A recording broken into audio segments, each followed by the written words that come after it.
यहाँ पर एक्चुअली हमारा टॉपिक आज का है इम्पल्स, ठीक है, जो कि कॉन्जुगेंस है न्यूटन सेकंड लॉ का। तो इसमें दो न्यूट्रल प्रॉब्लम्स मैंने आपके लिए रख दिए यहाँ पर, ठीक है। तो यहाँ घर पर देख लेंगे, ये जो वीडियो है पास करके तो में देख लेंगे और कुछ और न्यूमेरिकल प्रॉब्लम सॉल्व करने की कोशिश करेंगे न्यूटन के सेकंड लॉ पर। तो चलो हम जाएंगे आज के टॉपिक पर, विच इज़ इम्पल्स। तो डिस्कस करने की कोशिश करेंगे इम्पल्स क्या चीज़ होती है, ठीक है, और ये प्रैक्टिकली रियल लाइफ में हम इसे क्या क्या यूजेस ले सकते हैं वगैरह। तो ये चीज़ हम देखने की कोशिश करेंगे। Let's go for impulse. So impulse जो है किसी फोर्स का क्या चीज़ होता है, इम्पल्स। तो जब हम इम्पल्स डिफाइन करने की कोशिश करते हैं, एक्चुअली यहाँ से इसका डेफिनेशन निकलता है कि फोर्स जो है, force can produce motion in a body, लेकिन एक फोर्स कितना इफेक्टिव है एक बॉडी में मोशन पैदा करने के लिए, ये सिर्फ इस बात पर डिपेंड नहीं करता है कि फोर्स का मैग्नीट्यूड कितना है। यानी अगर हम ऐसे बताएंगे किसी को कि फोर्स का मैग्नीट्यूड 50 न्यूटन है, दूसरी मरतबा फोर्स का मैग्नीट्यूड 30 न्यूटन है, कम कर दिया, बताइए बॉडी की मोशन को क्या हो जाएगा। वो डेफिनेटली बताएगा कि पहले में मोशन, सूरत में मोशन ज्यादा होगी, दूसरे में मोशन कम होगी। लेकिन इसका उल्टा भी हो सकता है, जस्ट लाइक दैट। चूंकि जो एक फोर्स है ये कितना इफेक्टिव है एक बॉडी में मोशन पैदा करने के लिए, है ना, ये सिर्फ फोर्स के मैग्नीट्यूड पर डिपेंड नहीं करता है, बल्कि आप ये फोर्स कितने टाइम के लिए लगा रहे हैं, है ना, उस बात पर भी डिपेंड करता है इफेक्टिवनेस ऑफ ए फोर्स। सो ये जो इफेक्टिवनेस ऑफ फोर्स है in producing motion, so that is measured by a quantity called impulse. So impulse is the basically effectiveness of a force in producing motion in a body. ठीक, तो इसलिए जब हम impulse को define करते हैं, it is basically effectiveness of force, effectiveness of force in producing motion, in producing motion। तो अभी आपने देखा कि एक फोर्स कितना असर रखता है, कितना इफेक्टिव है to produce motion in a body, that not only depends on the magnitude of the force but also depends on the time for which the force is applied in that situation.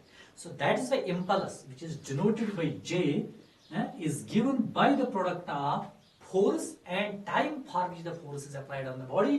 That is why impulse जो है, it is given by the product of force and time for which the force is applied on the body. ये चीज हम J से denote करते हैं impulse, ठीक है। तो impulse जो है, अगर हम इसको मैथमेटिकली देखने की कोशिश करेंगे, तो अगर मैं मानता हूं कि मैंने एक फोर्स F लगा दिया, F फोर्स किसी बॉडी पर for a very small time del t, small time हम इसलिए लेते हैं, आपको बताया आपने डिफरेंशिएशन वगैरह पढ़ी है, इंटीग्रेशन, ठीक है।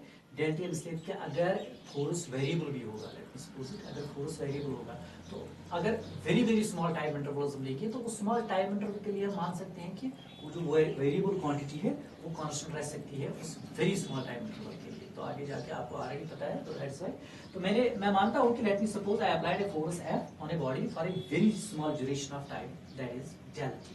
तो इस वक्त अगर आप देखेंगे जो इम्पल्स होगा वो डी जे से हम डिनोट करते हैं। डी का मतलब है वेरी स्मॉल, क्योंकि स्मॉल टाइम के लिए तो स्मॉल भी इम्पल्स ही होगा, ठीक है ना। So that is the impulse acting on the body is given by the product of force, the magnitude of the force and the time for which the force is applied on the body, that is del t. ये देखिए आप, ठीक। अच्छा, तो ये तो हो गया अभी स्मॉल इम्पल्स। अब आप कहेंगे सर हम अगर हमें स्मॉल नहीं निकालना है, हमें टोटल निकालना है, लेट मी सपोज आपने फोर्स लगा दिया 9 AM टू 11 AM, यानी 2 घंटे के लिए फोर्स लगा दिया, लेकिन मैंने अभी स्मॉल टाइम के लिए इम्पल्स निकाला है, आपने तो 2 घंटे के लिए निकालना है। तो ये क्योंकि बड़ा टाइम है तो इसमें ये इक्वेशन क्या करेगी, तो चूंकि हमने इस 2 घंटे वाले टाइम को या 3 घंटे वाले टाइम को स्मॉल इंटरवल्स ऑफ टाइम में तब्दील किया, तो इसलिए ये स्मॉल इंटरवल ऑफ टाइम में आपको इंपल्स देता है। लेकिन टोटल इंपल्स कितना होगा फॉर दैट होल टाइम, से फ्रॉम 9 AM टू 11 AM, से 9 AM टू 12, से 2 to 10 जस्ट लाइक दैट। तो टोटल इंपल्स निकालने के लिए आपको पता है, आपने इंटीग्रेशन पढ़ी है, we sum up these small impulses to get the total impulse. तो सम अप हम कैसे दिखाते हैं? By taking the integration.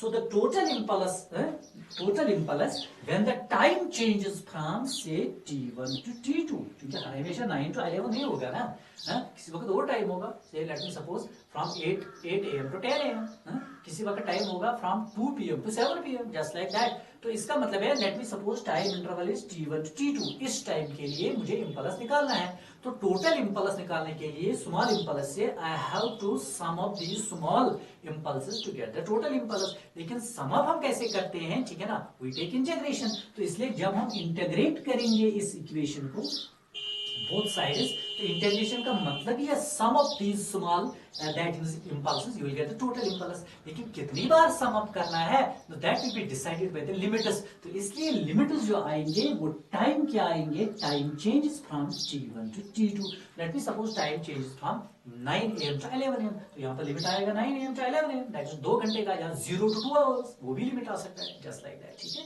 तो इसलिए ये इक्वेशन आपको देगी total impulse when the time changes from t1 to t2, ठीक है ना। अब ये g गया, क्योंकि g हमें अभी तक बताता था छोटा इंपल्स, अब चूंकि टोटल इंपल्स हमें मिलने वाला है, so will be getting j over here. So total impulse is given by integral t1 to t2, that is f times del t।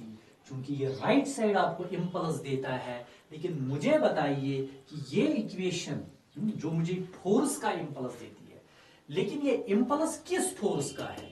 क्या ये कांस्टेंट फोर्स का इंपल्स ये इक्वेशन देता है या वेरिएबल फोर्स का देता है? I will be calling it equation A. तो इक्वेशन को बता के मुझे बताइए, is it impulse of a constant force और it is the impulse of a varying force? Equation देख के आप बता सकते हैं। तो क्योंकि आपने इंटीग्रेशन पढ़ी है, तो मुझे बताइए ये जो फोर्स यहां पर, अगर मैं इसको ऐसे ही रहने दूं इस इक्वेशन को, क्या ये फोर्स कांस्टेंट है कि वेरिएबल है?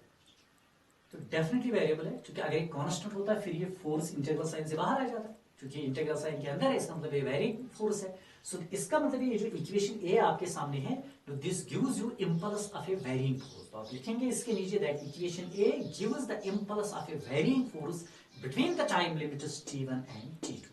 अच्छा, अगर अब हमारा फोर्स कांस्टेंट है, लेकिन आपको याद रखना पड़ेगा, कांस्टेंट फोर्स मींस एक वेक्टर क्वांटिटी का कांस्टेंट रखिए। अगर मैं आपको बताऊं कि मैं एक बॉडी पर फोर्स लगाता हूं, फोर्स हमेशा रहता है 5 न्यूटन, कभी मैं चेंज नहीं करूंगा, always 5 Newton. Is it A constant force? जरूरी नहीं है, क्योंकि एक वेक्टर क्वांटिटी है, और वेक्टर क्वांटिटी तब भी चेंज होती है अगर इसका डायरेक्शन सिर्फ चेंज हो जाए। मैग्नीट्यूड कांस्टेंट के लिए, लेकिन डायरेक्शन चेंज हो जाए फिर ये चेंज होता है। तो इसलिए जब मैं कहता हूं कि अगर मैं मानूं फोर्स कांस्टेंट, इसका मतलब है आपको ध्यान में रखना पड़ेगा कि both magnitude and direction of the force remains constant, वो कांस्टेंट रहते हैं, just like that. So if I suppose that force is now constant, तो इक्वेशन ए जो है ये कैसे ट्रांसफॉर्म करेगी अपने आप को? So then I will get the impulse of a constant force. Now if F remains constant then equation A becomes J. अब हमें मिलता है इंपल्स ऑफ कांस्टेंट फोर्स। तो अगर एफ कांस्टेंट है तो सीधी बात है, कांस्टेंट इंटीग्रेशन के अंदर नहीं रहता, वो तो फिर बाहर आता है, तो एफ फिर बाहर आएगा, सीधी बात है। और अंदर रहेगा लिमिट t1 टू t2, और साथ में रहेगा del t के बदले आप ऐसे लिखिए dt, आपके लिए आसान बात हो जाएगी, स्मॉल टाइम जनरेशन, ठीक है। वो j जो है ये बराबर आएगा f, ठीक। और आपको पता है integration of dt that is t, ये तो आपने ऑलरेडी देखा है इंटीग्रेशन में, दैट इज t। लिमिट आएंगे राइट साइड में t1 टू t2, और आपके लिए इंपल्स मिलने वाला है, ये भी इंपल्स आपको दिखाता है इक्वेशन में, but it is impulse of a varying force. ये जो आपको इंपल्स मिलता है ये भी इंपल्स मिलेगा, because it will be also force into time, ठीक है ना, लेकिन आपको इंपल्स मिलेगा एक कांस्टेंट फोर्स का, just like that. So impulse of a constant force is given bye F. जब आप लिमिट देते हैं, पहले t के बदले अपर लिमिट फिर लोअर लिमिट, ठीक है ना, तो ये बनेगा t2 माइनस t1। तो impulse of a constant force आपको मिलेगा f। What is t2 minus t1? It is basically the time interval for which this force is active on the body. अगर आप देखेंगे, अभी एक एग्जांपल मैंने आपको दी थी, say for example 9 AM to 11 AM. So this is your t1, this is your t2. What is t2 minus t1? That is 2. That is the 2 hours for which the force is acting on the body. तो इसलिए इस T2 minus T1 के बदले में लिखूंगा del T. So del T is basically the time for which this force is acting on the body. Here in our example it is 2 hours. किसी जगह 10 minute का होगा, किसी जगह 5 मिनट होगा, किसी जगह 4 घंटे का होगा, just like that. So simply T2 minus T1 final time minus initial time, that will give you the time interval for which the force is acting on the body. So ये जो equation आपको मिली है equation B, तो ये भी चूंकि इसका right side है फोर्स इनटू टाइम, तो ये भी आपको इंपल्स देता है, लेकिन ये आपको इंपल्स देता है impulse of a constant force. So equation A और इक्वेशन बी दोनों आपको मैथमेटिकली इंपल्स देंगी एक फोर्स का, लेकिन इक्वेशन ए आपको देता है impulse of a varying force, क्योंकि फोर्स इंटीग्रेशन के अंदर है, और इक्वेशन बी जो है ये आपको देता है that is impulse of a constant force. ठीक है ना. So impulse of a constant force is given simply by the product of force and the time for which the force is acting on the body. तो ये जो impulse है, इस impulse अगर हम इसका नेचर देखेंगे तो ये एक वेक्टर क्वांटिटी है, वेक्टर क्वांटिटी, और इसका डायरेक्शन जो है वो बेसिकली फोर्स का डायरेक्शन होता है. तो जो फोर्स का डायरेक्शन किसी सिचुएशन में होगा किसी वक्त, ठीक है ना, वही इंपल्स का भी डायरेक्शन उस वक्त होगा. So it's a vector quantity and possesses the direction of force. ठीक है ना. क्योंकि अभी इंपल्स एक फिजिकल क्वांटिटी है, इसको मापना है, मापने के लिए यूनिट चाहिए, तो इसकी यूनिट्स की जानिब अगर हम देखेंगे तो इसका जो सीजीएस यूनिट बनता है इंपल्स का, क्योंकि इंपल्स होता है product of force and time, force and time. अगर हम फोर्स को मापेंगे टाइम में, क्योंकि सीजीएस यूनिट हम लेते हैं, टाइम को मापेंगे सेकंड में, तो डाइन सेकंड बनता है इसका यूनिट. तो सीजीएस यूनिट जो है ये डाइन सेकंड बनता है, डाइन सेकंड. और अगर हम इसका ऐसा यूनिट देखेंगे, ऐसा यूनिट देखेंगे इंपल्स का, ठीक है ना, तो इसका ऐसा यूनिट बनेगा, तो उस वक्त हम फोर्स को मापेंगे न्यूटन में और टाइम को मापेंगे सेकेंड्स में, तो ये बन जाएगा न्यूटन सेकंड. ठीक है ना. तो ये था इंपल्स, वेरी इंपॉर्टेंट क्वांटिटी. आप देखेंगे अभी प्रैक्टिकली इसकी बहुत सारी एप्लीकेशंस आएंगी रियल लाइफ में. रियल लाइफ में बहुत सारी सिचुएशंस हैं जिनको हम एक्सप्लेन कर सकते हैं on the basis of impulse. So impulse is very simply effectiveness of force in producing motion, but effectiveness of force in producing motion not only depends on the magnitude of the force but also depends on the time for which the force is applied on the body. So that is why impulse is given by the product of force and time. तो इस तरह हमने बैद में फिर कुछ equations निकाली है impulse निकालने के लिए. सो इक्वेशन ए और बी बड़ी इंपॉर्टेंट इक्वेशंस है.